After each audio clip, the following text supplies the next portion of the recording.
অনিন্দিতা মিত্রর লেখা গল্প নির্বাণ। কৃষ্ণচূড়া গাছটার কাছে এসে রোজকার মতো বাসের অপেক্ষায় দাঁড়ালো প্রবাল। বাসটা নির্দিষ্ট স্টপেজে থামতেই বেশ কিছু লোক নেমে গেল। প্রবাল নির্লিপ্ত দৃষ্টিতে তাকিয়ে দেখল বাসে বেশ কয়েকটা সিট খালি রয়েছে, কিন্তু তবুও সে চুপ করে দাঁড়িয়ে রইল। কন্ডাক্টর প্রবালের দিকে তাকিয়েছিল, কিন্তু প্রবালের দিক থেকে কোনো ইঙ্গিত না পেয়ে বাসের গায়ে চাপড় মেরে তীব্র কর্কশ গলায় চেঁচিয়ে উঠল, চলো চলো। গাড়িটা চলে যেতে প্রবাল যেন একটু স্বস্তির নিঃশ্বাস ফেলল। এর পরের গাড়িটা আরো আধ ঘন্টা পর আসবে।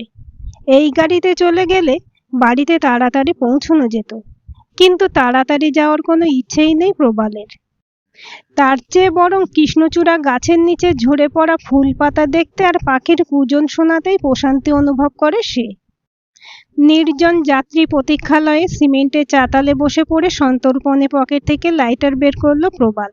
তারপর একটা সিগারেট ধরালো, লম্বা একটা টান দিয়ে এক মুখ ধোঁয়া ছেড়ে আকাশের দিকে তাকালো। ছেঁড়া ছেঁড়া নীল সাদা মেঘে আকাশটাকে আজ বড্ড সুন্দর দেখাচ্ছিল। কিছুক্ষণ বসে থাকার পর হাঁটা শুরু করলো কৌশিকদের বাড়ির উদ্দেশ্যে। কৌশিক ওর স্কুলেই চাকরি করে, বছর দুয়েক হলো চাকরিতে জয়েন করেছে। ওর বাড়ি মালদায়। স্কুল থেকে বাড়ির দূরত্ব বেশ খানিকটা হওয়ায় স্কুলের কাছেই একটা বাড়ি ভাড়া নিয়েছে কৌশিক। মাস ছয়েক আগে স্ত্রীকেও নিয়ে এসেছে। কৌশিকের স্ত্রী সৃজা ভীষণ ভালো মেয়ে, ওদের বাড়িতে গেলে ভীষণ যত্ন করে। অদ্ভুত একটা ব্যক্তিত্ব ঘিরে থাকে সৃজাকে। শ্যামলা বর্ণের মুখটিতে সবসময় একচিলতে হাসি লেগেই আছে। কলিং বেল বাজাতে সৃজা দরজা খুলে দিয়ে প্রবালকে দেখে একটু অবাক হলো, কিন্তু পরক্ষণেই মুখে স্বভাবসিদ্ধ হাসি এনে বলল, আসুন প্রবালদা। সৃজার অনিন্দ সুন্দর মুখটা দেখে প্রবালের মনটা গভীর প্রশান্তিতে ভরে গেল। ভেতর থেকে কৌশিকের গলার আওয়াজ শোনা গেল, কে এসেছে গো? সৃজা ভেতর দিকে তাকিয়ে গলাটা সামান্য তুলে বলল, প্রবালদা এসেছেন। এরকম অসময়ে কারো বাড়িতে আসা অভদ্রতা সূচক সেটা জানা সত্ত্বেও প্রবাল এসেছে মনের তাগিদটা অস্বীকার করতে পারেনি। মনের ভেতরে সব অস্থিরতা দূর হয়ে যায় সৃজাকে দেখলে, ওর মুখের দুটো মিষ্টি কথা শুনলে। প্রবাল ভিতরে ঢুকে দেখল কৌশিক টেবিলে খেতে বসেছে। এবার প্রবালের মুখে চরম একটা অস্বস্তি দেখা দিল। স্কুল ছুটি হওয়ার পরে একসাথেই দুজনে বেরিয়েছিল, এতক্ষণ তো তার চলে যাওয়ার কথা।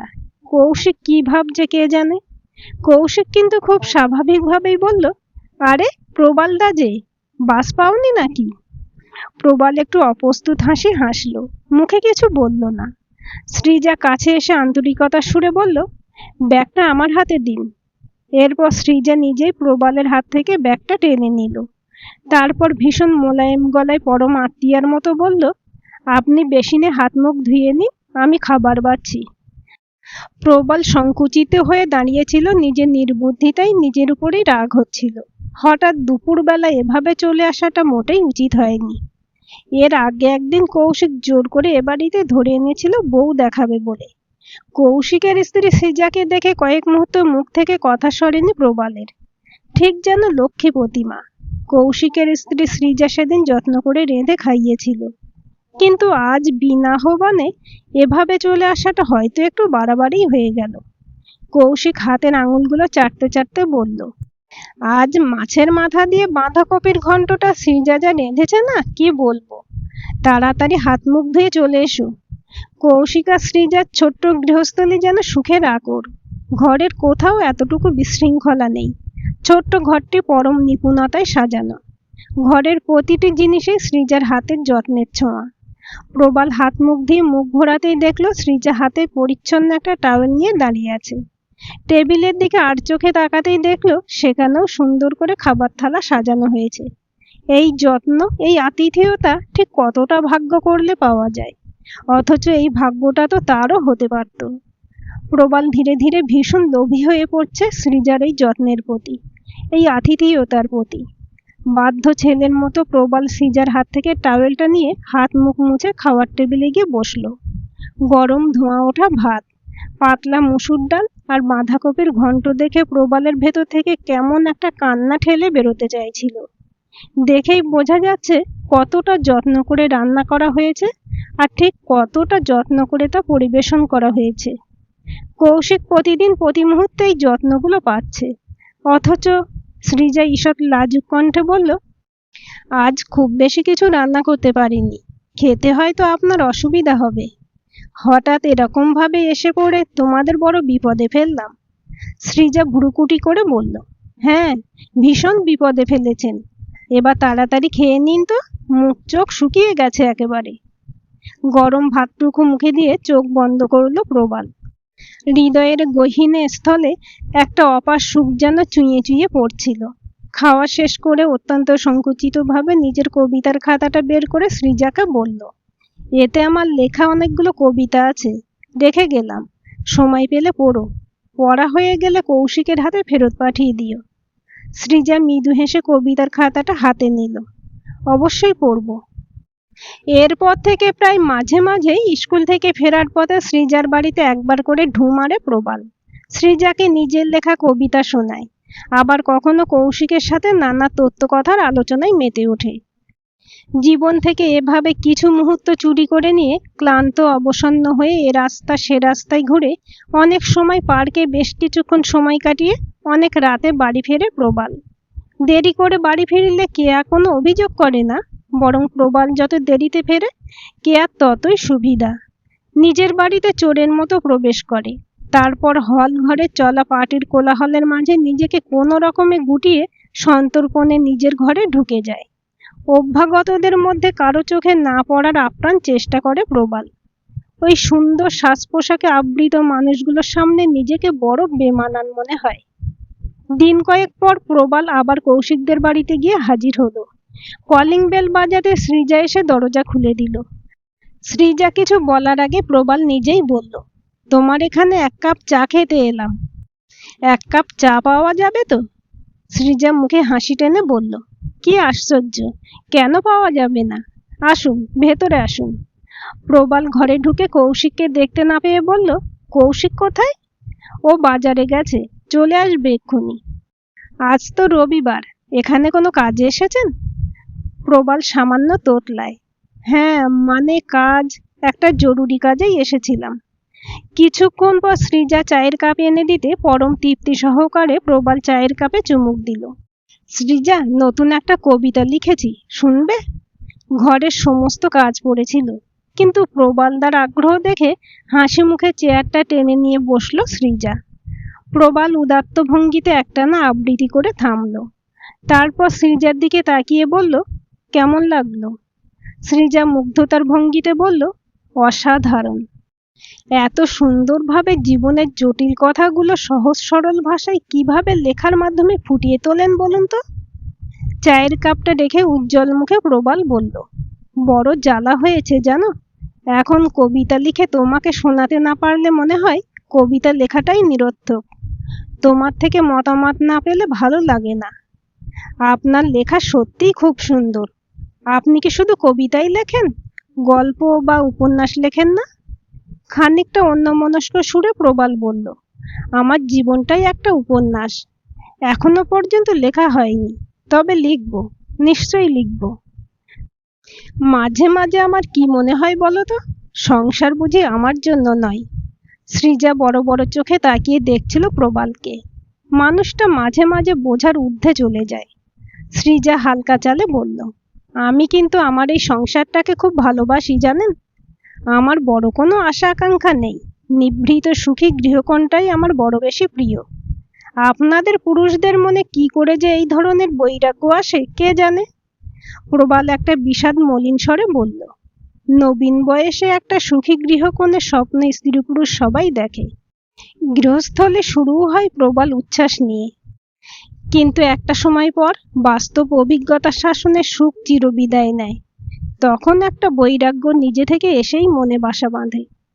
সৃজা মুখ টিপে হাসল, তারপর কৌতুকের সুরে বলল, বৌদি এসব কথা শুনলে আপনাকে আর আস্ত রাখবে না। প্রবাল এবার অদ্ভুতভাবে হেসে উঠল। এমনিতে কি আর ও আমাকে আস্ত রেখেছে? পুরো শরীরটা দেখতে পাচ্ছ, কিন্তু ভেতরে ভেতরে কত যে খণ্ডে বিভক্ত হয়েছি। সৃজা এবার একটু থমকালো। আপাত হাসি খুশি এই মানুষটার ভেতরটা বড় অন্ধকার। হঠাৎ দরজার বেল বাজতে সৃজা উচ্ছ্বসিত মুখে বলল, কৌশিক বোধহয় চলে এসেছে, দাঁড়ান আসছি। দরজা খুলতে সৃজা দেখলো কৌশিকের পিসতুতো ভাই অজয় হাসি মুখে দাঁড়িয়ে আছে। অজয় মাঝে মধ্যেই কাজের সূত্রে আসে, তখন একবার হলেও এখানে ঢু মেরে যায়। একে সৃজা খুব একটা পছন্দ করে না, কিন্তু বরের দিকের আত্মীয় বলে কিছু বলতে পারে না। এসো। ঘরে ঢুকেই প্রবালকে দেখে অজয়ের হাসি মুখটা নিমেষেই কালো হয়ে গেল। মুখটা বেজার করে বলল, দাদা নেই? ও একটু বাজারে গেছে, এক্ষুনি চলে আসবে, তুমি বসো। অজয় এবার সরাসরি প্রবালের মুখের দিকে তাকিয়ে বলল, আপনি দাদার স্কুলে চাকরি করেন না? এর আগেও এই বাড়িতে আপনাকে দেখেছি। প্রবাল স্মিত মুখে বলল, হ্যাঁ। হঠাৎ এসে পড়ে তোমাদের গল্পে বিঘ্ন ঘটালাম বোধহয়। তির্যক কণ্ঠে কথাটা সৃজার দিকে ছুঁড়ে দিল অজয়। কথার ভাঁজের ইঙ্গিতটুকু বুঝে সৃজার মুখ লাল হয়ে গেল। প্রবাল এবার হঠাৎ ব্যস্ত হয়ে উঠে দাঁড়িয়ে বলল, আমি এবার আসি। সে কি, এখনই চলে যাবেন? তাড়াতাড়ি দুটো লুচি করি, খেয়ে তারপর যাবেন। আজ থাক সৃজা, এখান থেকে ফিরে গিয়ে আরো কিছু কাজ আছে। প্রবাল চলে যেতেই অজয়ের চোখে মুখে একটা প্রশান্তি নেমে এলো। সোজাসুজি খাটের উপর বসে খানিকটা আদেশের স্বরে বলল, আমার জন্য কয়েকটা লুচি করে আনো তো, ভীষণ খিদে পেয়েছে। ভাবভঙ্গি এমন যেন নিজের ঘরের গৃহিণীকে হুকুম করছে। সৃজা বিরক্ত মুখে বলল, এমনিতেই অনেক বেলা হয়ে গেছে, এখন আর লুচি করব না। এখনো রান্না চাপাইনি, রান্নাঘরে অনেক কাজ পড়ে আছে। একটু আগেই চা করেছি, সামান্য আছে, এনে দিচ্ছি। মুহূর্তেই অজয়ের চোখে মুখে একটা প্রতিহিংসা ফুটে উঠল। ভয়ানক রাগে জ্বলে উঠে অজয় বলল, তোমার আদরের দাদাটিকে তো যত্ন করে লুচি খাওয়ানোর কথা বলছিলে, আর আমি বলতেই বাহানা শোনাচ্ছ? খুব পীড়িতের মানুষ নাকি ওটি? রাগে অপমানে সৃজার শরীর জ্বলছিল। কঠিন গলায় বলল, কথাবার্তার মাত্রা রাখতে শেখো। শিক্ষাগত যোগ্যতা তো খুব একটা কম নয়, তারপরেও এমন সব মানসিকতা হয় কি করে? সৃজার কঠিন মুখটার দিকে তাকিয়ে অজয় নিমেষেই চোখ সরু করে মুখে হাসি টেনে বলল, আরে রাগ করছো কেন? আমি তো মজা করছিলাম।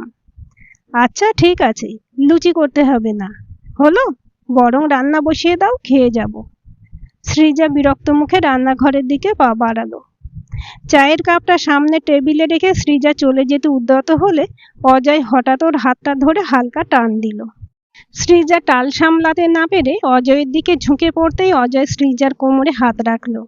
মুহূর্তে সৃজা নিজেকে সামলে নিয়ে এক ধাক্কায় অজয়কে সরিয়ে দিয়ে তীব্রভাবে বলল, নোংরা ইতর কোথাকার, লজ্জা করে না এরকম নোংরামো করতে? অজয় ফুঁসে উঠে বলল, আমি ছুলেই মহাভারত অশুদ্ধ হয়ে যায়, তাই না? আর ওই নোংরা লোকটা দিনের পর দিন এ বাড়িতে কিসের লোভে পড়ে থাকে তা বুঝি না আমি। কৌশিকদা সরল সাদা মানুষ, ওকে ভুলিয়ে রাখতে পারো, কিন্তু আমাকে ভোলাতে পারবে না। দাদার অনুপস্থিতিতে তোমরা কি করো তা বুঝতে আমার বাকি নেই। সৃজার চোখে মুখে রক্ত জমা হচ্ছিল। শাট আপ, মুখ সামলে কথা বলো। আজ পর্যন্ত আমাকে এই ধরনের কথা বলতে কেউ সাহস করেনি। আমি একটা ভালো ফ্যামিলি থেকে বিলং করি, তোমার মতো নোংরা চরিত্রের নই। অজয় সামান্য তাচ্ছিল্যের হাসি হেসে বলল, আমাকে এসব সতীপনা দেখাতে এসো না, বুঝলে? দিনের পর দিন ওই লোকটা তোমার এখানে আসে, তোমাকে কবিতা শোনানোর আছিলাই তোমাকে আপাদমস্তক নিরীক্ষণ করে মনের সুখ অনুভব করে, আর তুমিও সেটা তাড়িয়ে তাড়িয়ে উপভোগ করো, আর আমার বেলায় সতীত্ব ফলাও। ঘেন্নায় সৃজার মুখ বিকৃত হলো। তোমার মতো নোংরা মানুষ আমি আর দুটো দেখিনি। কৌশিক আসলে তোমার সমস্ত কথা আজ আমি বলবো, আমার তাতে কিছু যায় আসে না, কিন্তু এটা জেনে রেখো, তোমার আর ওই লম্পট প্রবালের কথা কৌশিকদাকে জানাবো। আর শুধু তাই নয়, তোমার নোংরামির কথাও চতুর্দিকে রাষ্ট্র করে দেব। তারপর দেখব তোমার সংসার কি করে টেকে। আমাকে ঘাঁটিও না। তীব্র রাগে সৃজা দিকবিদিক জ্ঞান শূন্য হয়ে বলল, তুমি যা খুশি তাই করতে পারো, মিথ্যা অপবাদ ধোপে টেকে না। পরিষ্কার একটা কথা শুনে নাও, আজ থেকে এই বাড়িতে ভুলেও পা রাখবে না। এক্ষুনি এখান থেকে বেরিয়ে না গেলে লোক ডেকে ঘাড় ধাক্কা দিয়ে বের করে দেব। অজয় তীব্র একটা দৃষ্টি হেনে দরজা দিয়ে বেরিয়ে গেল। রাতে কৌশিকের বুকের কাছে লেপ্টে থাকা সৃজার মাথায় হাত বুলিয়ে দিতে দিতে কৌশিক কৌতুকের স্বরে বলল, জানো সৃজা, স্কুলের অনেকেই আমাকে বেশ হিংসে করে। আর সেই হিংসের কারণটা হলে তুমি। আমার মতো সুন্দরী আর গুণী বউ আর কারো নেই। সৃজা কৌশিককে শক্ত করে জড়িয়ে ধরল। আমাকে বিয়ে করে তুমি সুখী তো কৌশিক? তুমি আসার পর আমার জীবনটাই বদলে গেছে। জানো সৃজা, প্রবালদা বলে অনেক জন্ম তপস্যা করলে তোমার মতো বউ পাওয়া যায়। প্রবালদা তোমাকে ভীষণ স্নেহ করেন। মুহূর্তে সৃজার মুখটা কঠিন হয়ে উঠল। অজয়ের বলা কথাগুলো বারবার ঘুরে ফিরে মাথায় আসছে। আর না চাইতেও প্রবল একটা বিতৃষ্ণা তৈরি হচ্ছে প্রবালদার জন্য। আজ এই মানুষটার জন্যই এতগুলো নোংরা কথা শুনতে হলো সৃজাকে। আমি প্রবালদার কথা শুনতে চাইনি, আমি তোমার কথা শুনতে চেয়েছি। তোমাকে বিয়ে করে সত্যি ভীষণ খুশি হয়েছি সৃজা। সৃজার কঠিন মুখটা এবার সহজ হয়ে এলো। আমাকে কখনো কোনো কারণে ভুল বুঝবে না তো কৌশিক? কৌশিক সৃজার মুখটা সামান্য তুলে হাসি মুখে বলল, পাগলি আমার, ভুল বুঝবো কেন? আজ তোমার কি হয়েছে বলো তো? অনেকক্ষণ ধরে দেখছি। তোমার কি মন মেজাজ ভালো নেই? কি হয়েছে? সৃজার মনের ভেতরে তোলপাড় চলছিল।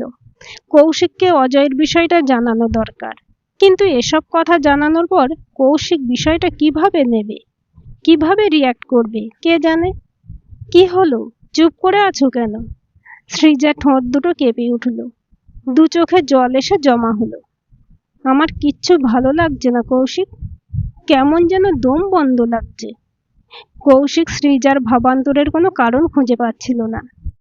হয়তো সারাদিন ঘরে থাকতে হয় বলেই। সারাদিন ঘরে একা থাকতে হয় বলে তোমার ভালো লাগে না, তাই না? সৃজা চোখের জল মুছে নিয়ে বলল, আমাকে কিছুদিনের জন্য বাপের বাড়িতে রেখে আসবে? সত্যিই আমার আর ভালো লাগছে না। একদম না, তোমাকে ছেড়ে আমি থাকতে পারি না, তুমি ভালো করেই জানো। আচ্ছা শোনো, বিয়ের পর থেকে তো তোমাকে নিয়ে দূরে কোথাও যাওয়া হয়নি। এবার সামার ভ্যাকেশনে পুরী যাব আমরা। আর দিন কয়েক পরে সামার ভ্যাকেশন পড়বে। তুমি জামা কাপড় গোছাতে শুরু করো। সৃজা এবার একটু উচ্ছ্বসিত স্বরে বলল, সত্যি বলছো নাকি ইয়ার্কি করছো? ধুর বাবা, ইয়ার্কি করবো কেন, সত্যি বলছি। সৃজার মুখে স্বচ্ছ হাসি দেখে কৌশিকের মন ভালো হয়ে গেল। সৃজার গাল দুটো আলতো করে টিপে দিয়ে বলল, সব সময় এরকম হাসি খুশি থেকো, তোমাকে গম্ভীর মানায় না। সৃজা এবার খানিকটা ইতস্তত করে বলল, তোমাকে একটা কথা বলার আছে।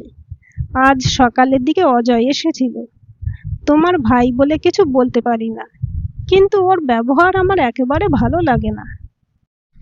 অজয় কৌশিকের পিসতুতো ভাই। পিসের বাড়ি থেকে কলেজে পড়াশোনা কমপ্লিট করেছিল কৌশিক, তাই আগাগোড়াই অজয়কে নিজের ভাইয়ের মতোই দেখে কৌশিক। কিন্তু অজয় যে সৃজাকে কোনোভাবে অসম্মান করতে পারে, এ কথা একবারের জন্য মাথায় আসেনি। কৌশিক সামান্য সন্দিগ্ধ সুরে বলল, কেন, ও কি কোনো ধরনের অফেন্সিভ কথাবার্তা বলেছে? অজয় যতবার এই বাড়িতে এসেছে আমি ওকে নিজের ভাইয়ের মতোই যত্ন করেছি, কিন্তু অজয়ের অশোভন আচরণ আমার ভালো লাগে না। বুঝতে পেরেছি, আসলে তুমি ওর সম্পর্কে বৌদি হও তো, তাই হয়তো ইয়ার্কি করে। সৃজা এবার সামান্য রেগে ওঠে। ইয়ার্কির একটা লিমিট থাকা চাই কৌশিক। আচ্ছা আচ্ছা, বুঝলাম, ঠিক আছে। তোমার যদি ওকে অপছন্দ হয় তবে তুমি ওকে অ্যাভয়েড করবে। সৃজা এবার কৌশিকের বাহু ধরে নিজেকে ছেড়ে দিয়ে চোখ বন্ধ করল। কৌশিক অত্যন্ত ভালো মনের মানুষ, প্রাণ দিয়ে তাকে ভালোবাসে, কিন্তু অজয় যদি প্রবালদার সম্পর্কে ওকে ভুলভাল কিছু বলে তাহলে বিষয়টা ভালো হবে না। নিজের সুখের নিরে কারোর জন্য কোনো রকম অশান্তির ছায়া আসতে দেবে না সৃজা। দিন দুয়েক পরে কৌশিকের সাথে প্রবাল আবার এলো বিকেলের দিকে। আজ প্রবালকে দেখে সৃজার মনটা ভয়ানক বিদ্বেষে ভরে উঠল। স্নায়ুর টানাপোড়েনে স্পষ্ট টের পাচ্ছিল সৃজা। অনেক কষ্টে নিজেকে সংযত করল। ঘরে ঢুকেই কৌশিক বলল, রুটিনের কিছু রদবদল করতে হবে। তাই আর প্রবালদাকে যেতে দিলাম না, দুজনে মিলে কাজটা তাড়াতাড়ি হবে। তুমি তাড়াতাড়ি একটু চা করে দাও তো। প্রবাল সামান্য প্রতিবাদের সুরে বলল, না না থাক, অত ঝামেলা করার দরকার নেই। আরে ধুর, ঝামেলা কিসের, তুমি যাও তো সৃজা। সৃজা ভিতরের ঘরে যেতে উদ্যত হতেই শুনতে পেল, প্রবালদা তুমি রুটিনটা ব্যাগে ঢুকিয়েছিলে কি? না না, আমি তো ঢোকাইনি, তুমি তো বললে তুমি নিয়ে আসবে। এই যা, দেখলে তো, ভুলে টেবিলে ফেলে এসেছি। তুমি একটু বসো, আমি এখনই গিয়ে নিয়ে আসছি। কৌশিক বেরিয়ে গেলে প্রবাল হাসি মুখে সৃজাকে বলল, কৌশিক কাজের ব্যাপারে একেবারে পাগল। বললাম রুটিনটা কাল করা যাবে, কিছুতেই শুনবে না, জোর করে ধরে আনলো। সৃজাকে নিশ্চুপ দেখে প্রবাল প্রসঙ্গ পাল্টে বলল, তুমি সেদিন বলেছিলে না উপন্যাস লেখার কথা? সেদিন বাড়ি গিয়েই একটা উপন্যাস লেখায় হাত দিয়েছি। উপন্যাসটা শেষ হলে ওটা তোমাকে উৎসর্গ করব। সৃজা এবার খানিকটা বিরক্তির স্বরে বলল, আমাকে কেন উৎসর্গ করবেন? আপনার স্ত্রী আছেন, তাকেই উৎসর্গ করুন। প্রবাল এবার অমায়িকভাবে হেসে বলল, যে উপন্যাসের কিছুই বোঝে না তাকে আমার উপন্যাস উৎসর্গ করব? সে আমি জানি না, কিন্তু আমাকে আপনার ওই উপন্যাস উৎসর্গ করবেন না। আর আমি কবিতা খুব একটা বুঝি না, তাই ওসব আমাকে আর শোনাবেন না। সৃজার এরকম মূর্তি আগে কখনো দেখেনি প্রবাল। মনে মনে সামান্য আহত হয়ে বলল, ঠিক আছে, তুমি না চাইলে আর কখনো তোমাকে আমার গল্প কবিতা শোনাবো না, আর তোমার নামে উপন্যাসটা উৎসর্গও করব না। কিন্তু আজ তোমার কি হয়েছে বলো তো? তোমাকে আগে কখনো এরকম দেখিনি। সৃজা বলল, প্রবালদা, আপনি রোজ রোজ এ বাড়িতে বিভিন্ন অজুহাতে কেন আসেন বলতে পারেন? আপনার জন্য অজয় আমাকে সেদিন কত বাজে বাজে কথা শুনিয়েছে জানেন? প্রবাল বিহল চোখে তাকিয়েছিল সৃজার দিকে। কি অসম্ভব ঘৃণা ওই দুটি চোখে। একটু চুপ করে থেকে গভীর বিষণ্ণতার সুরে বলল, তোমার চোখ দুটো বড় সুন্দর সৃজা। ওখানে আমি একটা নির্ভরতা, একটা প্রশান্তি খুঁজে পাই, তাই বারবার ফিরে আসি। একটা ভালো লাগা টান অনুভব করি, ভালোবাসি তোমার আত্মাটাকে। কিন্তু তোমার চোখের ভাষাটা আজ আমাকে বড্ড কষ্ট দিচ্ছে। সৃজা ভীষণ অস্বস্তি বোধ করছিল। এতদিন যে মানুষটাকে সে সম্মানের চোখে দেখত, আজ তার এমন স্পষ্ট স্বীকারোক্তিতে ভয়ানক একটা অস্বস্তি হচ্ছে। তাহলে সে যা ভাবছিল সেটাই সত্যি? সৃজার মাথা দপদপ করছিল। থাক প্রবালদা, আমি আর কিছু শুনতে চাই না, প্লিজ আপনি চুপ করুন। জানো সৃজা, নিজেকে আটকানোরও খুব চেষ্টা করি, কিন্তু কি যেন একটা দুর্বিনীত আবেগের তাড়নায় চলে আসতে বাধ্য হই। তোমাকে না দেখলে মনে হয় জীবনে কি যেন একটা নেই। তোমার এখানে এলে আমি মনে শান্তি খুঁজে পাই। সৃজা এবার রাগ সামলাতে পারল না, তীক্ষ্ণ গলায় বলল, আমি এখন বুঝতে পারছি কি কারণে আপনি বারবার এই বাড়িতে আসেন। কিসের লোভে তা ভালোই বুঝতে পারছি। অজয়ের ধারণা ভ্রান্ত নয়, আপনাকে আমি খুব সম্মান করতাম, কিন্তু আপনি যে এতটা নিকৃষ্ট মনের সত্যিই ভাবতে পারিনি।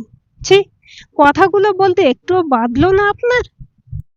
আপনি একবারও ভেবেছেন কৌশিক যদি জানতে পারে ও কতটা কষ্ট পাবে? ও ভীষণ সম্মান করে আপনাকে, আপনার সম্পর্কে কি ধারণা হবে একবার ভেবেছেন? প্রবালের মুখে রক্ত জমাট বাঁধল। লোভ? হ্যাঁ, ঠিকই বলেছ, লোভের বশবর্তী হয়ে আসি, কিন্তু সব লোভ একরকম হয় না। আমি তোমাকে সম্মান করি সৃজা, আমার ভালো লাগা, আমার মুগ্ধতার মধ্যে তোমার জন্য একটা অপরিসীম শ্রদ্ধা বোধ রয়েছে। ভালোবাসার সংজ্ঞা সবসময় একরকম হয় না।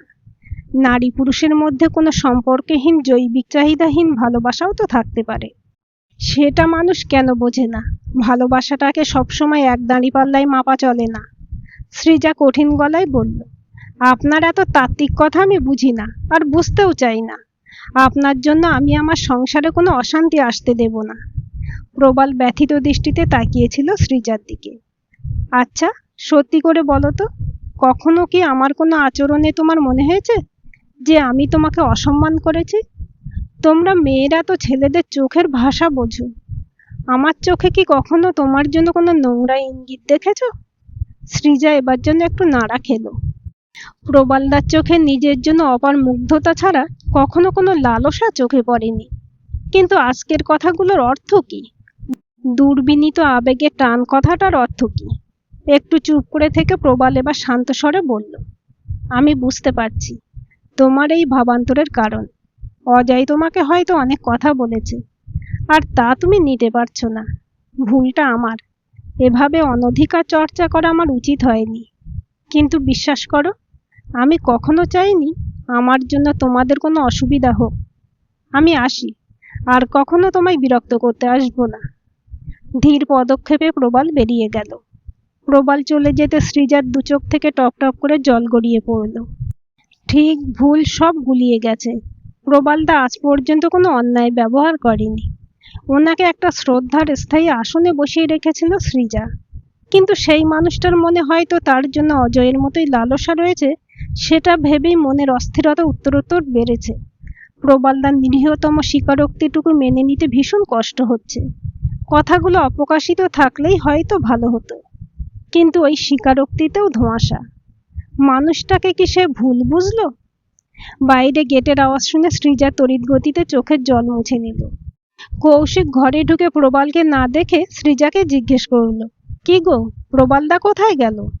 সৃজা সংক্ষিপ্তভাবে জবাব দিল, একটা ফোন এসেছিল, তড়িঘড়ি বেরিয়ে গেলেন। সত্যি অদ্ভুত মানুষ প্রবালদা। আচ্ছা ঠিক আছে, তুমি আমাকে এক কাপ চা দাও, আজ রুটিনটা কমপ্লিট করে রাখতেই হবে। দিন 10 কেটে গেছে, প্রবালদা সৃজাদের বাড়িতে আসেনি। সৃজা অন্যমনস্কভাবে কাপড়গুলো ভাঁজ করে আলমারিতে রাখছিল।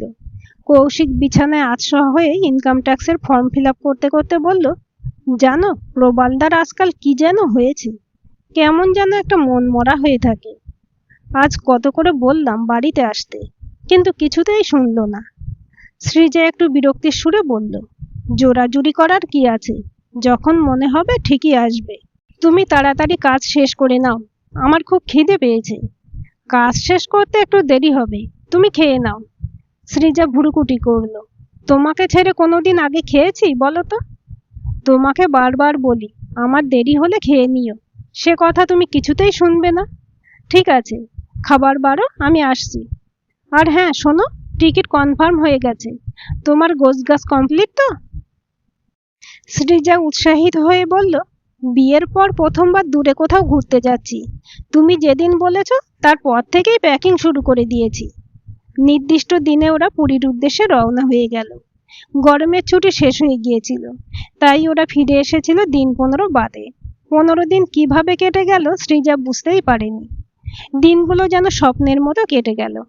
কৌশিক স্কুলে বেরিয়েছিল, সৃজা বিছানায় শুয়ে মোবাইলে তোলা ছবিগুলো দেখছিল। হঠাৎ হোয়াটসঅ্যাপের মেসেজের নোটিফিকেশন ঢুকতে হোয়াটসঅ্যাপটা খুলতেই প্রবালদার দীর্ঘ একখানা মেসেজ চোখে পড়ল। নিরুদ্দেশের পথে পা বাড়ালাম, আর হয়তো কখনো দেখা হবে না, যোগাযোগ হবে না। তাই আজ তোমাকে কিছু কথা বলে যেতে ভীষণ ইচ্ছে করছে সৃজা। ধৈর্য থাকলে পড়ো, না হলে ডিলিট করে দিও। স্কুলে চাকরি জয়েন করে একটা ভাড়া বাড়িতে থাকতাম। তখন দু চোখে একটাই স্বপ্ন, ছাত্র মানুষ করব, সাথে নিজের লেখালেখির ইচ্ছেটা পূরণ করব। স্কুল থেকে ফিরে এসে বিশেষ কিছু কাজ থাকতো না হাতে, অঢেল সময় ছিল। তাই এক বন্ধুকে বলেছিলাম 2-1টা টিউশনে জোগাড় করে দিতে। কেয়াদের বাড়িতে টিউশনটা ঠিক করে দিয়েছিল আমারই বন্ধু। কেয়ার বাবার শর্ত ছিল সপ্তাহে 7 দিনই পড়াতে হবে, মোটা টাকার মাইনে, তাই রাজি হয়ে গিয়েছিলাম। বিত্তবান বাবা মায়ের একমাত্র সন্তান ছিল কেয়া, বড় খামখেয়ালি আহ্লাদি। কিছুদিন পড়ানোর পরে বুঝতে পেরেছিলাম কেয়া আমার প্রতি আকৃষ্ট হয়ে পড়ছে। ওদিকে কেয়ার বাবার স্নেহ দৃষ্টি উত্তরোত্তর বেড়ে চলছিল। আমার পিতৃমাতৃহীন হওয়াটা কেয়ার বাবার কাছে একটা বড় গুণ বলে বিবেচিত হয়েছিল। মাতৃহারা কেয়ার জন্য এরকম একটা নির্ঝঞ্ঝাট ঘর জামাই পেতে আগ্রহী হয়ে উঠেছিলেন উনি। কেয়া একদিন সরাসরি আমাকে বিয়ে করার প্রস্তাব দেয়, কিন্তু আমি রাজি হইনি। কারণ আমি বুঝতে পেরেছিলাম সাময়িক আবেগের বশে কেয়া বিয়ের কথা বলছে। কিন্তু না চাইতেই সবকিছু পেয়ে যাওয়া মেয়ে কেয়া আমার রিজেকশন মেনে নিতে পারেনি, সুইসাইড করার চেষ্টা করেছিল। অবশেষে কেয়ার বাবার একান্ত অনুরোধে এক প্রকার বাধ্য হয়ে ওকে বিয়ে করতে রাজি হয়েছিলাম। ঘর জামাই হওয়ার পর থেকে পোষ মানা জীবের মতো আচরণ করতে করতে একটা সময় পর নিজস্বতাটুকু হারিয়ে গিয়েছিল নিঃশেষে। কেয়ার বাবা মারা যাওয়ার আগে সমস্ত বিষয় সম্পত্তি কেয়া আর আমার নামে দিয়ে গিয়েছিলেন।